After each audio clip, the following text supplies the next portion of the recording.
You know what? I'm going to take another look in here just to kind of get an idea. Oh, these people all have bone charm stuff on them, don't they?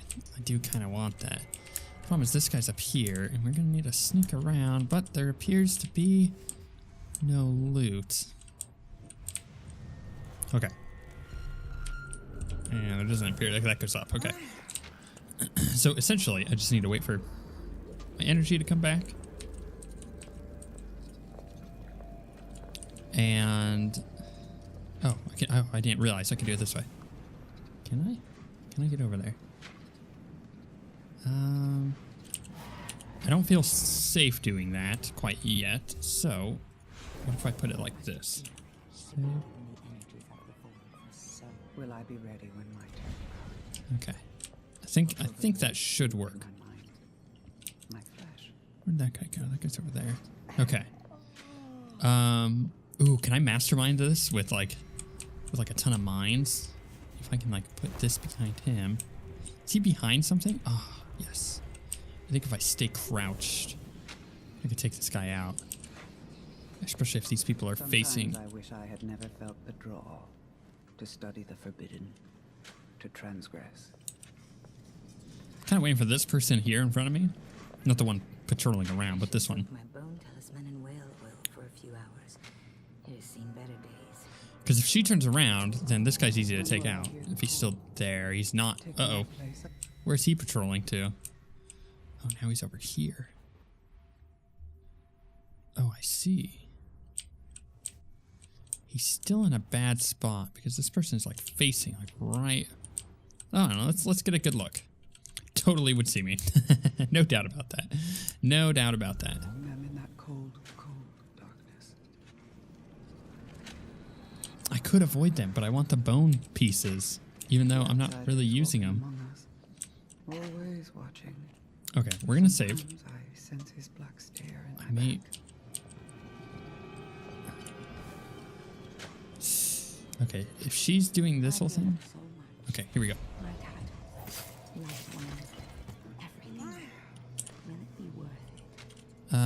Iron roots or something like that? What was that? Iron something or other. Iron roots. Knockdowns are much less likely to affect you. I see. Okay, I see what it means. Okay. Can I use this while I'm carrying him so I can just go boop? So I can like... Gosh, that made a lot of noise. Very easily do that. What's this? There's like a table or something up over there. So, I want to take these dudes out too. But she's facing that way, she's facing that way. You know, if she's flying around over there. Okay, she's turning around. Oh, I need to turn up and down. She's patrolling here. If I go like this, and then like this, actually that might work really well. Here we go. Now, which direction is she facing?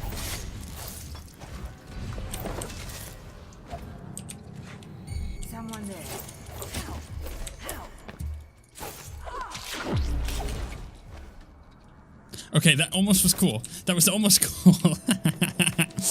It was like perfect. It was like what you would see from the trailers of like, wham, bam, you know, teleports behind him, stabs him in the neck, then quickly uses your second teleport behind the other person, stab that person in the neck, and then you go teleport to the last person. Then you realize, ah, crap, they're kind of facing at me, and now they kind of see me, and instead of like really nicely just like running up to them, as soon as they start spotting me and then killing them too, it's like I kind of freeze for a moment. And I get the exact opposite of what this charm is called, which is, these are not ordered properly. Snap reaction. Quick reflexes seem to slow time briefly when an enemy spots you. That's rather ironic. I don't know if I could have planned that if I tried. Could I really have just placed the bodies back here? Okay, interesting. I couldn't have planned that if I wanted to, because I'm pretty sure half of these are random. Bone charms. What do I have equipped? Let's see here. Slide speed, cover from falls, Wolfhounds briefly slow time. Move slightly faster when carrying a body. Increase your jump height. Gain extra target marker. Climbing speed is slightly faster. You choke enemies unconscious slightly faster. Well, we're not really choking people unconscious, so let's go snap reaction. We'll see how that works. Rather ironic. Anyways, you know, you do these two cool moves, and you're expecting like the final one to be, you know, be able to like use the wham and like you kill the person or something like really quick. And the reality of the situation is I freeze up and I'm not quite sure what to do. So I can't, like, I can get there, right? I can get to the point of the awesome moment. I just can't lock in the deal, you know? I can't finish the job. It was cool. It was fun. I was feeling like a super badass up until that point. So, that said, you know, still good, still fun. I'm still enjoying doing moments like that. I just wish that I could like execute them a little bit better. What the heck is it? Oh, it's a train cart wheel. Okay. Oh, so that's okay. We're gonna look in here before. What is that? Oh no, it's just a reflection. I see. Right, we do have a cultist in there, and that's okay. So I'm not actually seeing anyone else, which is fine. So before I go getting myself spotted walking through there, I'm just gonna look around real quick. That goes all the way down. So essentially there's multiple ways up here, which is cool. Or you could just like teleport up here if you really are clever. Or wanted to speed run. Okay, that's not a wall. So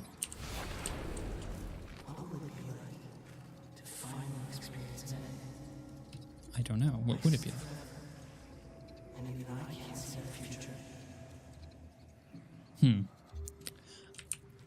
Obviously, he's talking about himself, but it is kind of interesting because you go, wait, are they talking about Are they? I just had a thought that I'll continue on in a second, but are they talking about like the end of the game? It's going to be like to finally have an end to Dishonored 2, because it's essentially what this is. Cold stone hard. Tastes bad. Licks teeth. Blood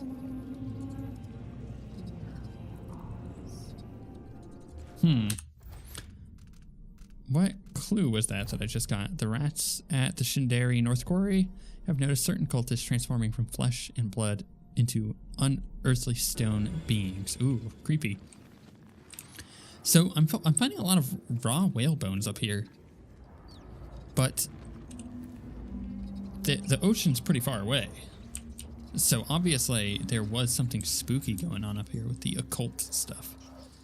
I'm curious. Curious if we're gonna get answers to that. Can I actually get up there? Well, I can, but that doesn't seem to carry through. So the only way through here is to go this way. Ooh, there's other people here. Wait, I thought I saw one cultist, so they might just be patrolling. Super spooky. Okay.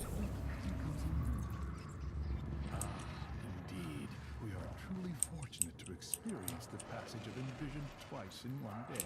I read that Envisioned can't communicate with us anymore. Can they see us? Or can they only see what's in the void? In Witnessed by Stone, Nozaku posits that Envisioned can see us, but choose not to speak. They have loftier matters to ponder when they walk the void. One day, if I'm lucky enough to hear the call and become Envisioned, I'll still have known pilots like us. So you say, but they never do. Interesting. Things just like walked through the wall there. I believe that's the way I need to go, but that's not going to stop me from exploring this way. That was really cool. They just walked through the wall. You're straying too far. Okay, that's fine. It looks like I can go this way. That's creepy. Are they just going to like suddenly jump out at me now? Oh no. You just ummed. Did you see that? You see the subtitle I'm all like super spooked. Where are all these things gonna walk out from? Rats. ran and hide, find small places, still the huge eye sees. The huge eye sees. to the cold. Everything stopped. Everything. Creepy. Also, ooh, is there anything back here? Oh, come on. That was an easy spot for a... Whoa, I gotta look away for a second. That was weird. Okay, that just like broke my eyes. It looks like I'm looking down. Like down some hole or up some hole. But, you know, this is looking sideways. That like broke my brain for a second there. Very interesting. This is so creepy. They're doing a really good job with the like ambience going on. Ambiance. Anyways, cool picks as we've seen before in Karnaca, but still, what the heck? Is anything down there? Oh, there might actually be. There is indeed more whalebone. Okay, I just kind of plunged in without really even looking. Probably should have looked a little bit longer, considering my fear for weird things in the waters. One thing is standing out to me while doing this mission, which is, damn, this game is still good looking. It's still a really pretty game. Let's see, we're down there. Halt. Authorized personnel only. What is inside? Another one of those posters. Some kind of facility. We're still not quite there. I'm gonna take a look down below me. Trying to be thorough because there's quite a bit of really cool information here that I don't want to miss out on. Lots of people this way, so I need to be careful that way. Plenty of places to go sneaking and hiding, which is great. That's where they came from. And is this a locked door? It is, okay. Ooh, there's a dude like right there. I'm just gonna close this for a second. And quick save. Then we're gonna open this. Then we're gonna look into here and go boop, boop, boop. Okay, so those three are marked. That appears to be the only people in this spot, but with illusions, only you see the truth. okay, that's outside. Remember why we are here. And There's a lot of talking going on, so I'm just kind of like letting it happen. thousands of years ago, we took a wretch from the streets, beaten and discarded, and blowing upon the embers we found there, we set alight the fires of divinity at the very heart of the void. We created the outsider himself, fellow seekers. A face instead of the endless dark. Black eyes rather than that malevolent emptiness that came before. A voice speaking to select few, over which otherwise would be the howling of forever. Of nothing without end. Interesting. And now he sleeps in the ritual hold, held in the crushing grip of the void itself. And he will sleep forever, fellow seekers, for that is our charge. For without the outsider, the void would hunger and roil, and the world itself would shudder. Just listening to him is fascinating. So long the Envisioned have held their positions beyond the inner veil. Holy crap, there's a lot of people here. Ooh, don't let him turn around and see me. Weird. You know, I'm going to be really honest here. This is reminding me a lot of how Resident Evil started feeling at the end. The Last Days at Shindari, a memoir. I'm going to read this, but... So Resident Evil 7, that is, was a really good game. We did a playthrough of it, Six and I, you can go and watch it if you haven't already. It was a really fun game. We really enjoyed going through that process, and, you know, they did a good job of resurrecting Resident Evil from the dead, essentially, ironically, because Resident Evil was not in a good spot franchise-wise over the past couple of games, but 7 is a fantastic game. It was so good.